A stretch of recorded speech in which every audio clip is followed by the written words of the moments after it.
कैसे रोजगार मिले, उनकी शिक्षा और स्किलिंग ये किस प्रकार से आगे हो। सरकारी नौकरियां भरपूर मात्रा में हमने दी हैं, आगे भी दे रहे हैं। जैसा मैंने पहले भी बताया है कई बार कि 9 वर्षों में 1,10,000 नौकरियां हम दे चुके हैं। 60,000 पक्की नौकरी वो इन्हीं कुछ दिनों में ग्रुप सी और डी की होने वाली हैं। और एक मिशन 60,000 के नाते से हमने प्राइवेट नौकरियां HKRN के माध्यम से विदेश जाने वाले भी नौकरी लेने वाले, उसका भी हमने प्रावधान किया है। किसान मित्र, वन मित्र, इस प्रकार से इन कामों के लिए भी हम उनका उपयोग करेंगे। तो इस प्रकार हमने BPL के लिए नौकरियों में गरीब आदमी को रोजगार कैसे मिले, इसकी विशेष व्यवस्था की है कि जो लेवल 1,20,000 का था उसको 1,80,000 रुपया वार्षिक आय कर दिया है, ताकि और लोग उसमें दायरे में आकर के उसका लाभ उठा सके। ईज ऑफ डूइंग बिजनेस, इसमें हम टॉप अचीवर्स में हरियाणा जो है पहुंच गया है।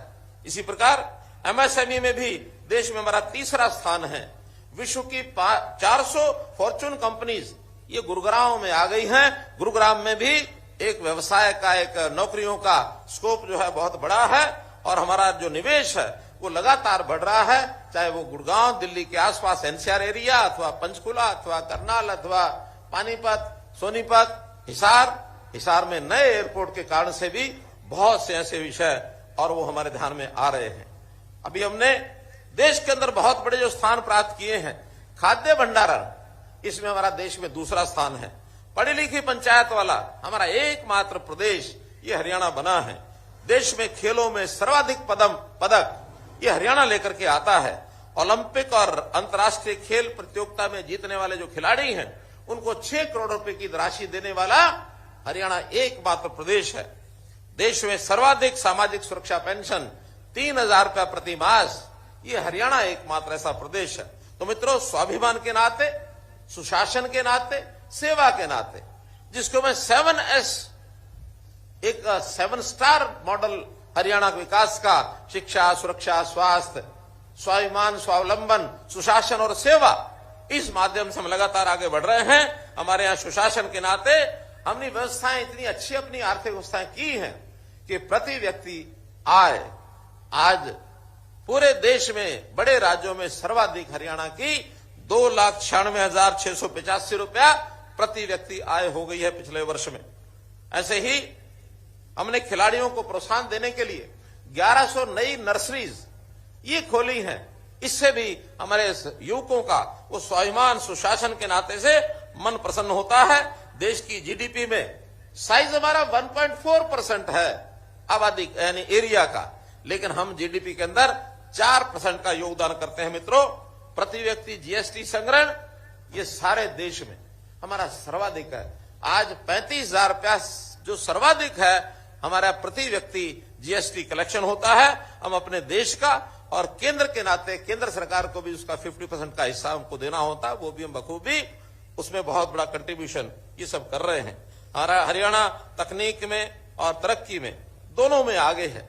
हरियाणा का जवान सेना में आगे है, हरियाणा का किसान खेती में आगे है, हरियाणा का पहलवान खेलों में आगे है। इन्वेस्टमेंट से लेकर इनोवेशन तक हर क्षेत्र में हम आगे हैं। हम देश को आगे ले जाने में अपना भरपूर योगदान दे रहे हैं।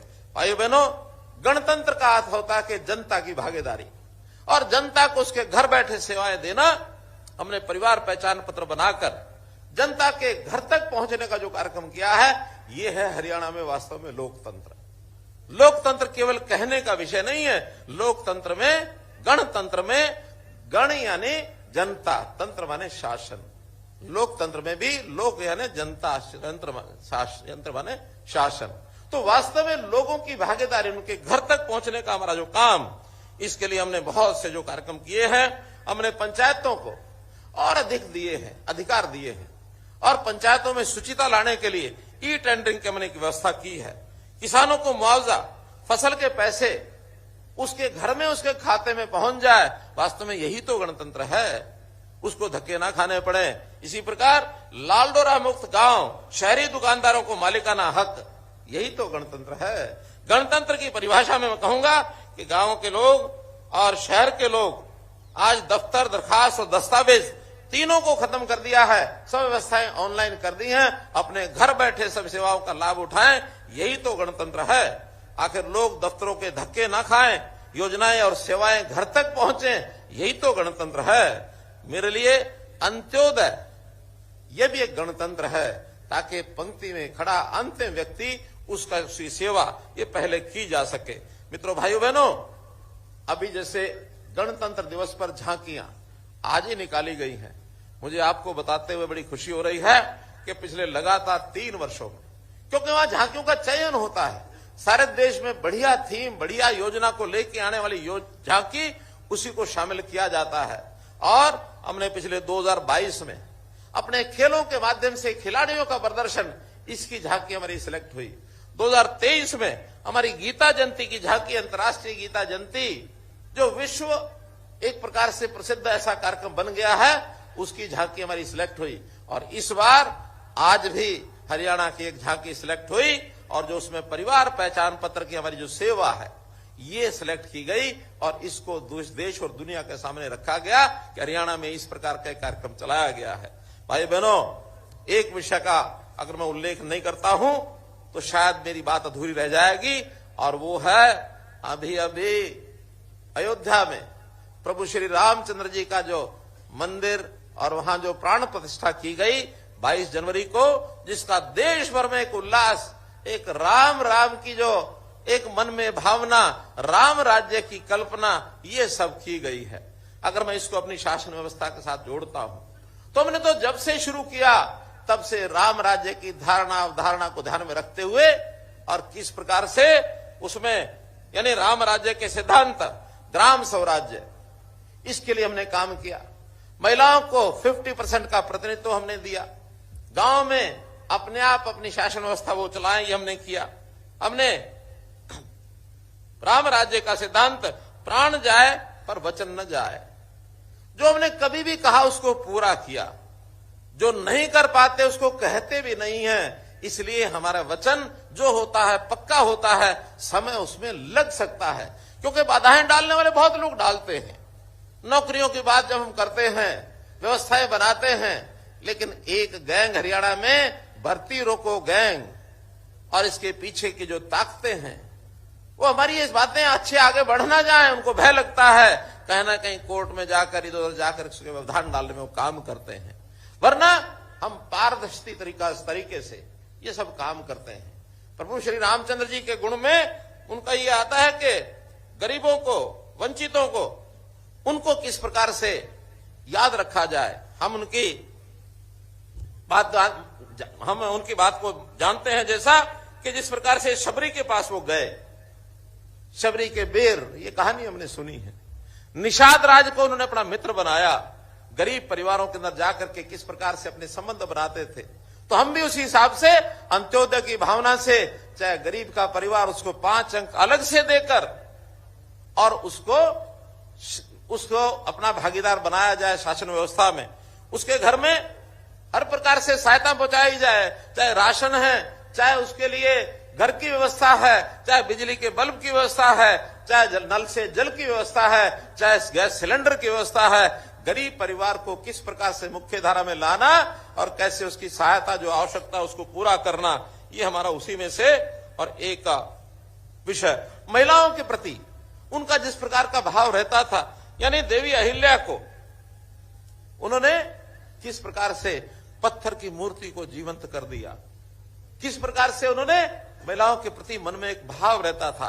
उन्होंने मां की आज्ञा पालन करते हुए 14 वर्ष का वनवास लिया। उन्होंने सीता माता की सुरक्षा के लिए लंका को ध्वस्त किया।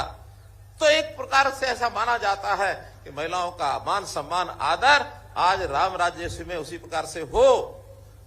दुख की बात तो यह है कि हमारे जो विपक्षी मित्र हैं इस प्रकार से बदनाम करने की कोशिश करेंगे, झूठी कहानियां बनाकर।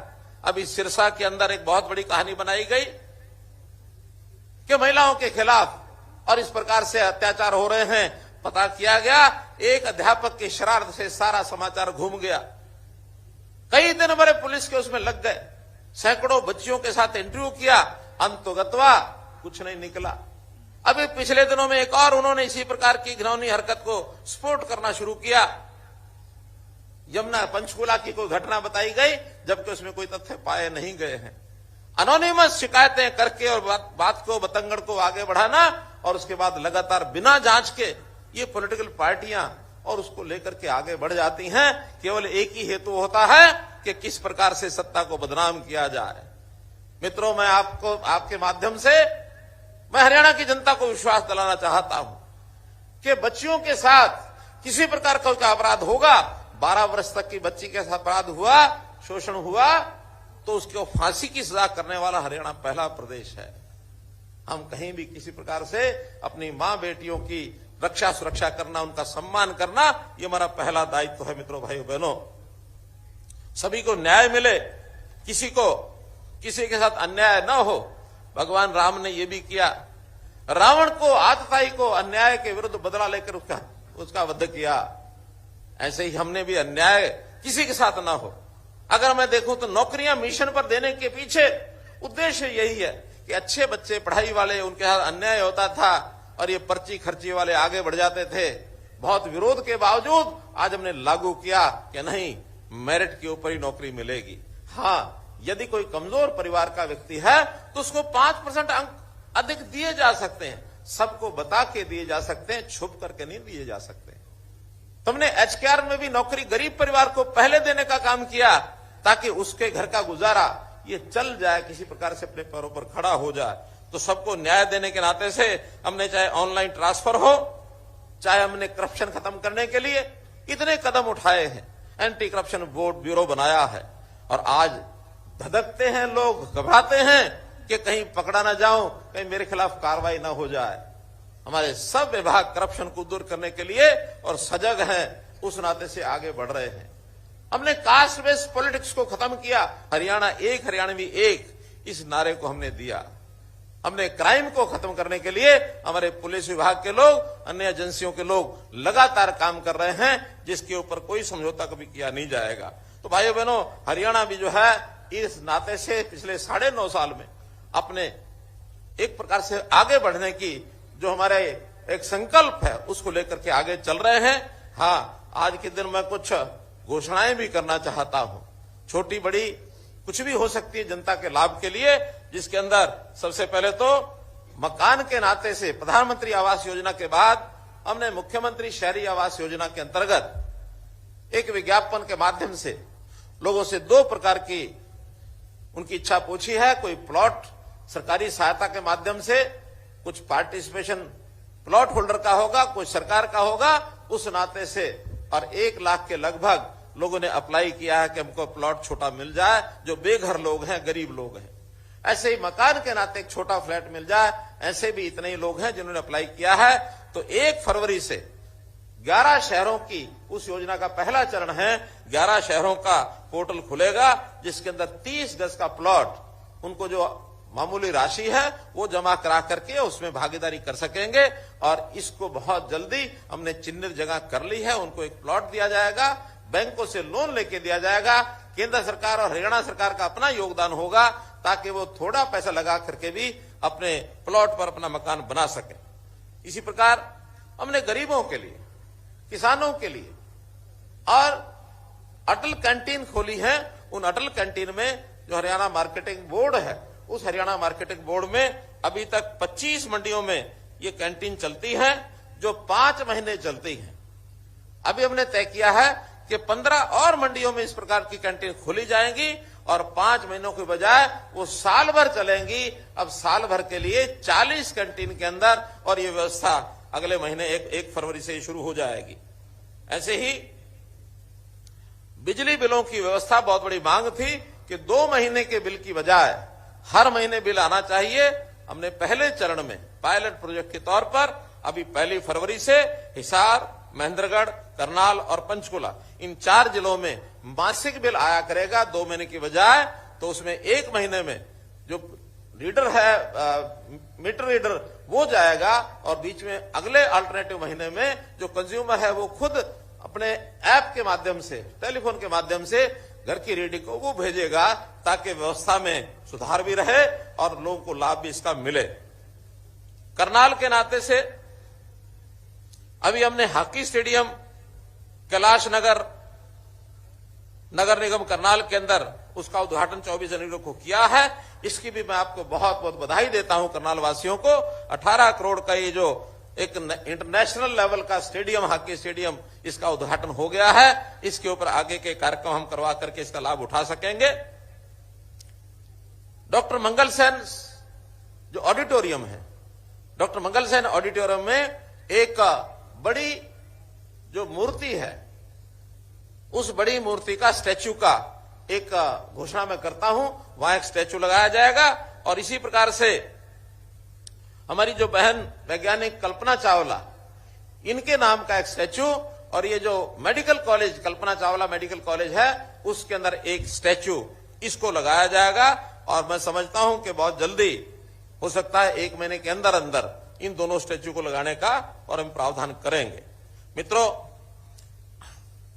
हरियाणा के नाते से जो मैंने बातें बताई, हरियाणा का समाज बहुत ही परिश्रमी पराक्रमी समाज है और पराक्रम और अपने मेहनत के साथ नए नए मापदंड खड़े करता है। मैं से 4 लोगों को बहुत बहुत अपनी ओर से बधाई देना चाहता हूं, जिनका नाम कल ही पद्मश्री की लिस्ट में आया है। उसके अंदर एक है कलाकार महावीर गुड्डू, उनको पद्मश्री से सम्मानित किया गया है।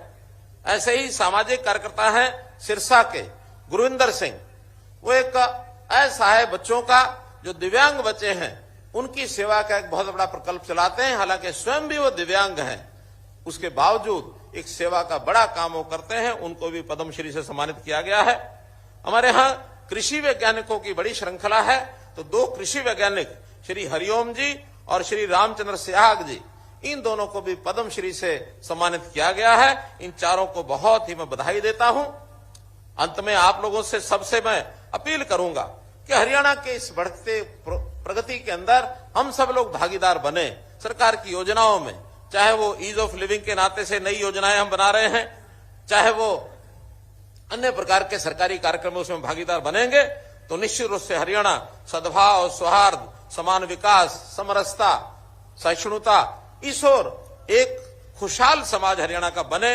हम अपने जीवन को सरल और सुगम, सुरक्षित ये बनाए। अमृत काल चल रहा है। ये अमृत काल 25 साल की योजना का, जिसमें प्रधानमंत्री जी ने 2047 तक इस अमृत काल की संकल्पना की है, इसमें अपने सब योजनाओं में भागीदार बने और इसके अंदर भागीदार बन करके हरियाणा की प्रगति के अंदर सहयोग करें। अंत में माननीय अटल बिहारी वाजपेयी जी उनकी कविता की 4 पंक्तियां बोल करके मैं अपनी बात समाप्त करूंगा। हम पड़ाव को समझे मंजिल, हम पड़ाव को समझे मंजिल, लक्ष्य हुआ आंखों से ओझल, वर्तमान के मोहजाल में आने वाला कल न भुलाएं, आने वाला कल न भुलाएं, आओ फिर से दिया जलाएं, आओ फिर से दिया जलाएं। मेरे साथ बोलेंगे, जय हिंद, जय हिंद, जय हिंद, जय हिंद, जय हिंद, जय हिंद। धन्यवाद।